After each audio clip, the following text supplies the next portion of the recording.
On est en face, on est en phase, enfant de glace, très peu loquace, enfermé dans une case, très peu pour moi, soit je m'en fiche, soit je passe. Silence avec un A. Et comment on prononce? Comme à la radio? Vous êtes ambitieuse, Silence.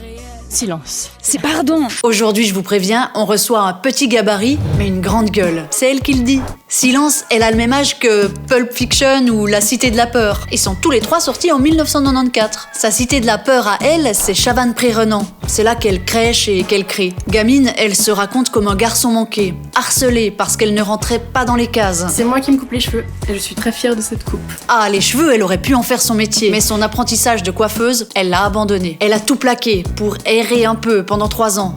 Puis elle a osé. Sa première scène, un slam dans un bar lausannois. Elle apprend la musique en autodidacte, merci les ordis, et sort son premier single, Tango. Par moments, je n'ai pas le temps, pas le cœur à rire, même quand c'est tentant. Et c'est le début d'une aventure qui claque, avec des producteurs qui débarquent. Et il y a 2 ans, elle fait même la Gustave Academy. Comment ça, vous savez pas ce que c'est? C'est la Starac, en mode fribourgeois. Alors tant que j'existe encore, je ferai trembler ma voix dans toutes les villes.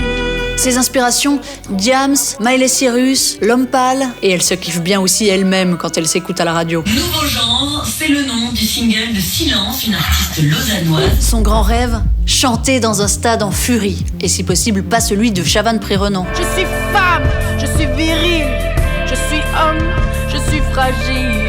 Moi, Ni homme, ni femme. Ah non, pas non-binaire non plus. Elle se définit plutôt comme androgyne. que c'est bon quand ça dé, que c'est bon quand ça dé, que c'est bon quand ça dérange, je suis le nouveau genre. Elle est féministe et inclusive. C'est pour ça qu'elle a été remarquée en ce début d'année dans La Guerre des sexes au chalet, une télé-réalité produite par produite par la RTS, qui fait cohabiter des féministes et des moins féministes. Alors mes amis, je dois défendre le patriarcat comme une sorte de monument en péril. Franchement, silence. À ce moment-là de l'émission, dans ce chalet, quand vous écoutez le plaidoyer de Marc Bonan, il se passe quoi dans votre tête?